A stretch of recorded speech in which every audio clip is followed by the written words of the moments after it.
13 საათზე პირდაპირ ეთერში ბრუნდება ჩვენ საგანგებო რეჟიმში განვაგრძობთ მაუწყებლობას. რუსული ავიაციის მიერ ქალაქ გორში ჩამოგდებული ჭურვებიდან ერთი გორის სტადიონთან, ხოლო მეორე ქალაქის დასახლებულ პუნქტთან ახლოს ჩამოვარდა ბომბები, ჩამოვარდა ასევე გორის მიმდებარე ტერიტორიასთან ახლოს მდებარე მთაზე. აფეთქებას დაზიანებები არ გამოუწვევი არ არიან დაჭრილები, ამ დროისთვის ქალაქში აფეთქებებისა და სროლის ხმა არ ისმის, თუმცა ვითარება საკმაოდ დაძაბულია. რუსული Su-24 ტიპის მოიერიშე თვითმფრინავებიდან ბომბები დღეს დილით ქარილის რაიონში, კერძოდ ვარიანში ჩამოაგდეს, დაშავებულები არც იქ არიან. არ არის შენი ეგა სოფელი მეთქი აქეთ არის შენი სოფელი.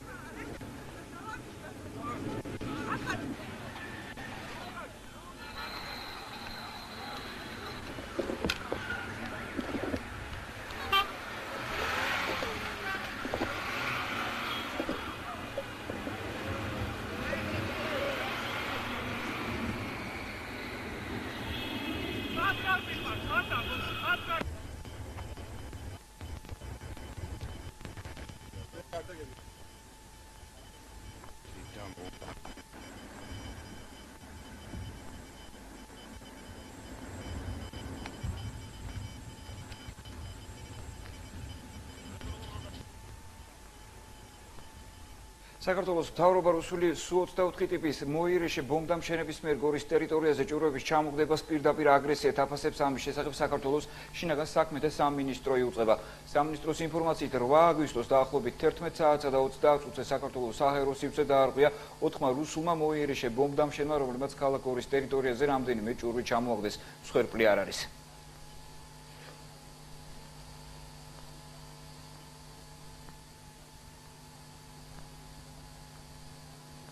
ძალიან შემაშფოთებელია, უკვე ორჯერ დილიდან დაირღვა საქართველოს საჰაერო სივრცე. რუსული მოიარიშე ავიაციით, სავარაუდოდ ეს იყო Su-24, დაახლოებით 10 საათსა და 30 წუთზე დაფიქსირდა პირველად მინიმუმ 3 ამ თვითმფრინავის შემოფრენა, დაიბომბა გორი, ქარელი და ქარელის რაიონში სოფელი ვარიანი, სადაც დაშავდა 7 ადგილობრივი მოსახლე.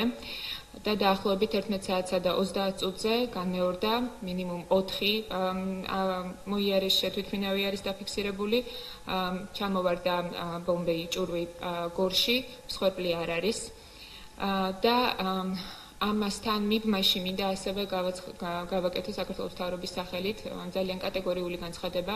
რუსული საინფორმაციო წყაროები ავრცელებენ ძალიან პროვოკაციულ და საშიშ განცხადებას იმასთან დაკავშირებით, რომ საქართველოს შეიარაღებული ძალები მიზანმიმართულ იერიშს ახორციელებენ რუს სამშვიდობოებზე, ამას კატეგორიულად უარყოფ. ცხინვალი ამ დროისთვის ქართული სამთავრობო ძალების ალყაშია, ამ დროისთვის ცხინვალში ყველა სეპარატისტული სამთავრობო თუ ადმინისტრაციული შენობა იწვის. ცხინვალის მიმდებარე ტერიტორიაზე მდებარე ყველა სოფელი ქართული სამთავრობო ძალების კონტროლის ქვეშაა.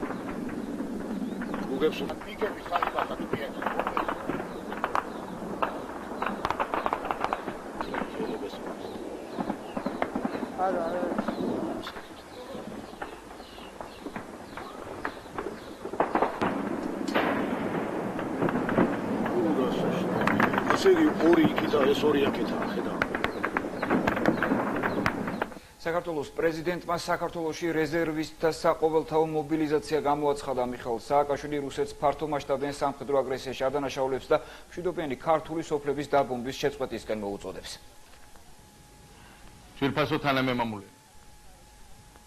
როგორც იცით, გუშინ სეპარატისტების მიერ თამარაშენის და სხვა ჩვენ კონტროლქვეშ ყოფი სოფლების დაბომბაზე საპასუხოდ ჩვენ გავხსენით ცეცხლი და გადავედით შეტევაზე. მე მინდა ჩაგაბაროთ გუშინდელი ღამის ანგარიში.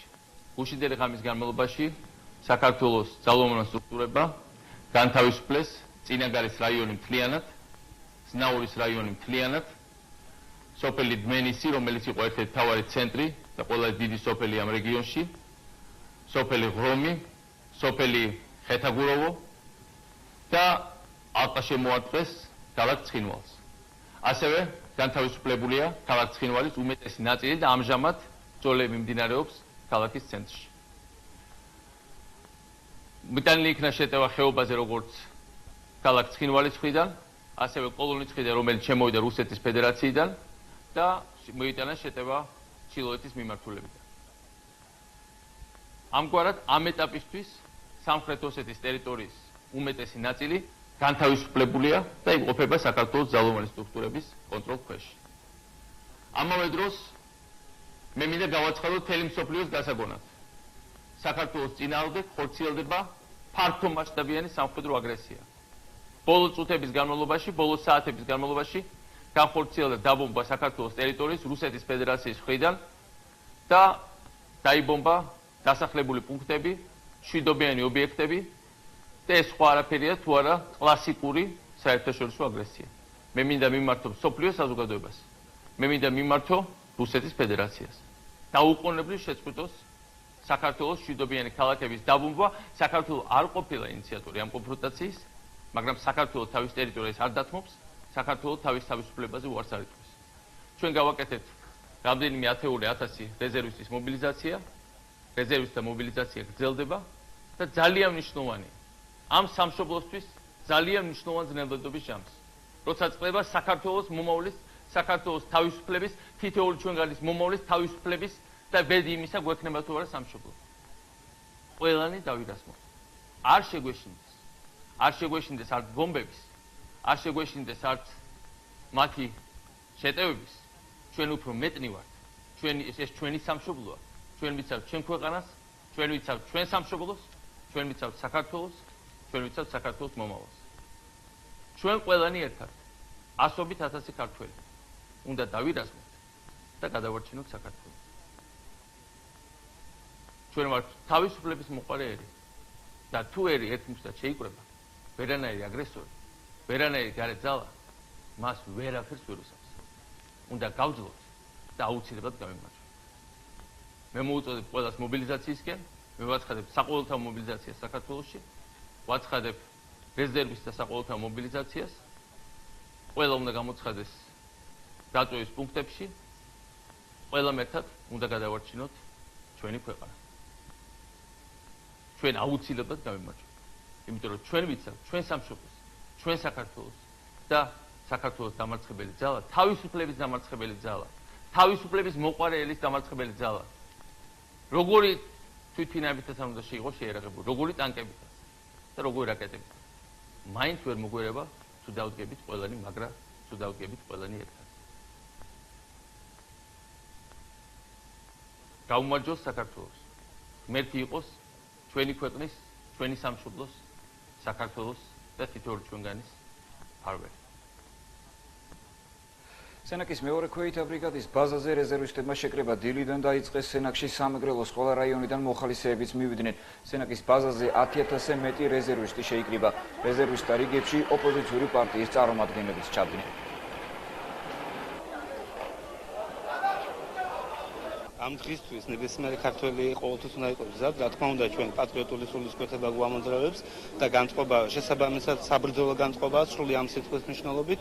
ანუ ეს დღე ყველა ვემბლოდებოდით პრინციპში ამ დღეს და ბედნიერები ვართ რომ ჩვენ ვასრულებთ იმ დავალებას რაც არის ქვეყნის განთლიანების პროცესი. ყველა რეზერვისტები მთელი ბატალიონის პირადი შემადგენლობა ყველანი მივდივართ კარგი განწყობილებით. ყველანი მივდივართ ვაჟკაცური განწყობილებით. ყველას სურს რომ ჩვენი საკუთარი მიწაწყლისათვის ავიღოთ იარაღი და ჩვენი საკუთარი მიწაწყალი დავიცვათ. რა თქმა უნდა, ეს სავალდებულო არის, ეს არის ჩვენი ვალი არის, ბიჭებს ახალგაზრდები ვართ, ვაჟკაცი ბიჭები ვართ, ქართველები და ჩვენი ვალია, რომ წამოვიდეთ და ჩვენი ვალი მოვიხადოთ. ეს იქნება საქართველოს წინაშე და ჩვენი კაცური ვალიცაა, რა თქმა უნდა.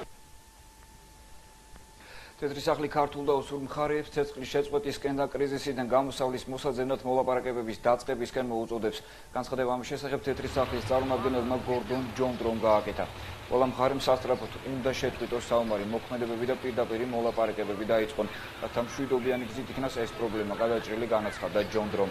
პარალელურად ვრცელდება ინფორმაცია, რომ შეერთებული შტატების სახელმწიფო მდივნის თანაშემწემ დენიელ ფრიდმა მოლაპარაკებები რუსეთის საგარეო საქმეთა მინისტრის მოადგილე გრიგოლი კარასინთან გამართა. ჩვენ შევთანხმდით სამხრეთ ოსეთში ცეცხლის შეწყვეტასთან დაკავშირებით ერთობლივ მუშაობაზე და ასევე პოლიტიკური დიალოგის სტიმულირებაზე, განაცხადა ფრიდმა. საქართველოში აკრედიტებული თითქმის ყველა საერთაშორისო ორგანიზაცია და ელჩი ამ დროისთვის საგარეო საქმეთა სამინისტროში იმყოფება დიპლომატიური კორპუსი ცხინვალის რეგიონში განვითარებულ მოვლენებთან დაკავშირებით საგარეო უწყების ხელმძღვანელს ეკატერინე ტყეშელაშვილს ხვდება. აღსანიშნავია, რომ შეხვედრას არესტდება საქართველოში რუსეთის ელჩი ვიაჩესლავ კოვალენკო. თეიკო ანჯაფარიძე ისაუბრებს საგარეო საქმეთა სამინისტროდან პირდაპირ ეთერში. თეიკო, მოგესალმებით. მოგესალმებით, ნუგზა, შეხვედრა უკვე დასრულებულია. დიპლომატიური და საერთაშორისო ორგანიზაციის წარმომადგენლები ნელ-ნელა ტოვებენ საგარეო საქმეთა სამინისტროს. კეთდება კომენტარებიც, ისინი აცხადებენ, რომ მომხრეები არიან, მხოლოდ რომ კონფლიქტი დარეგულირდეს დიალოგის გზით. მინდა შეგახსენოთ, რომ ანალოგიური შეხვედრა უქმუშინაც გაიმართა საგარეო საქმეთა სამინისტრომ დაიბარა საქართველოში აკრედიტირებული დიპლომატიური კორპუსის ყველა წარმომადგენელი და გააცნო კონფლიქტის ზონაში მიმდინარე მოვლენები. ისიც უნდა აღინიშნოს, რომ არც გუშინდელ შეხვედრაზე, ისევე როგორც დღევანდელ შეხვედრაზე არ გამოჩენილა ვიაჩესლავ კოვალენკო. თეიკო, გმადლობთ, რობით გემშვიდობებით ველით შენ განუახლეს ინფორმაციას. ჩვენმა გადამღებმა ჯგუფმა კი კონფლიქტის ზონაში მუშაობა ცეცხლის გახსნისთანავე დაიწყო. 2 დღის განმავლობაში ვერ ხერხდებოდა მომის კორესპონდენტებთან დაკავშირება, რომლებიც სოფელ ავნებში იყვნენ. ეს ისინი ყვებიან, რომ მძიმე ღამის შემდეგ სროლი ავნებსა და ნულში დილიდან ისე ვისმოდა, თუმცა მოსახლეობა დღეს იმედიანად არის, რადგან მათ მიიღეს ინფორმაცია, რომ კონფლიქტის ზონაში სტრატეგიულ სიმაღლეებს ქართული მხარე აკონტროლებს. ქრონეს ხეობის 2 სოფელი ავნები და ნულიგეში 12 საათიდან მთელი დღე ღამის განმავლობაში ინტენსიურად იბომბებოდა სეპარატისტები. 125 მმ-იანი ნაღმწევსნებიდან ისროდნენ გამოყენებული ყველა სახის სრულკალიბრიანი იარაღი. ტურის ნამსხვრევები, რომლებიც მოსახლეობამ დაბომბების შემდეგ საკუთარი ეზოებიდან ამოიღო რუსული წარმოებისა. სეპარატისტების ძირითადი სამიზნე ქართულ სამშვიდობოთა ბაზა იყო, ბომბები სოფლებში ცვიოდა. დაბომბვის დროსა და სროლის შემდეგ მოსახლეობასთან არც ერთი რუსის სამშვიდობო აღარ გამოჩნდა.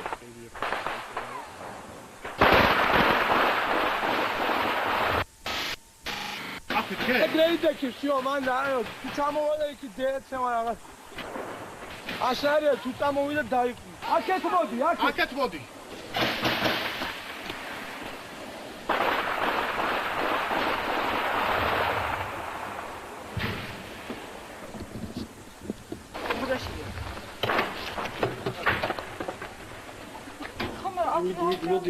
Modi, nugishi. ეხლა იმ წუთში დაინგრა სახლის სახლი არ დაინგრა. არ არის დანგრეულ კედლებია მოხრედილი და სულ ჩამოწოლილი კედლები და ისე. ვინმე ხო არ დაიჭრა მოსახლეობა? არავინ არის, სახლში არავინ არ იყო. გარეთ ვიყავ. ანუ ეს ჭურვის ნამსხვრევია.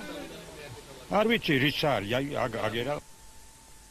ქართულ ჟურნალისტებს დღეს კიდევ ერთხელ გაუხსნეს ცეცხლი ცხინვალის კადრების გადაღების მცდელობის დროს მომის გადამღებ ჯგუფს, რომლებიც ამ დროს ერგნეთში იყვნენ, სნაიპერებმა ცეცხლი გაუხსნეს. გიგა მაქარაშვილსა და გოგიტა ხარებავას ნახევარი საათის შემდეგ მიეცათ შესაძლებლობა დაცხრილვის ტერიტორია დაეტოვებინათ.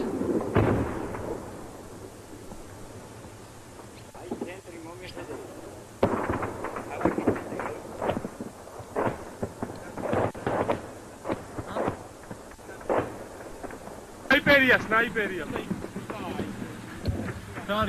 Sniperия.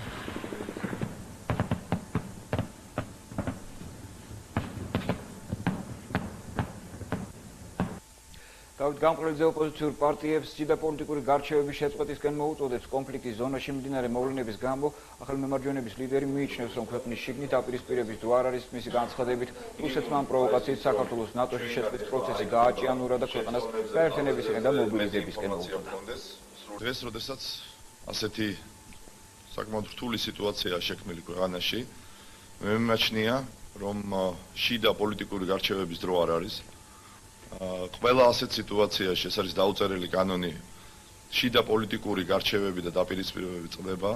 აქედან გამომდინარე, მე ახალი მემარჯვენეების სახელით მინდა გამოვაცხადო მორატორიუმი ხელისუფლებასთან დაპირისპირებაზე და მოუწოდა ყველა პოლიტიკურ პარტიას, ყველა ოპოზიციურ ძალას, რომ შევწყვიტოთ ეხლა შიდა გარჩევები.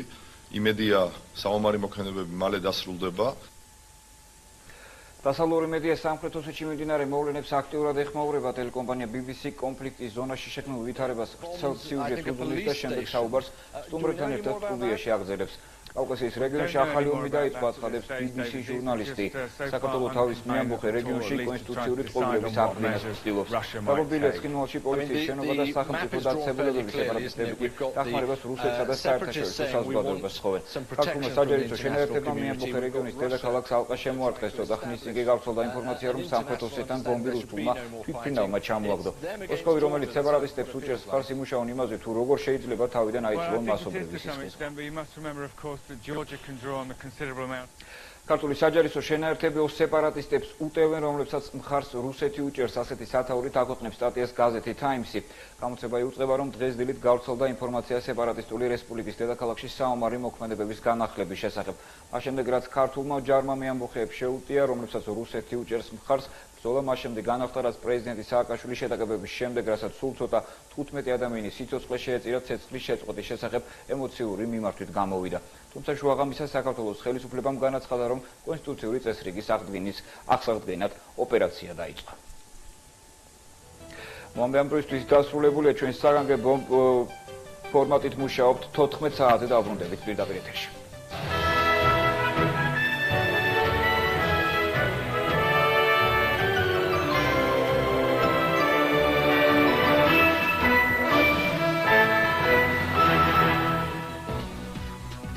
ყოველდღე დილის 9 საათიდან უახლესი ინფორმაცია მოამბე საზოგადოებრივ არხზე.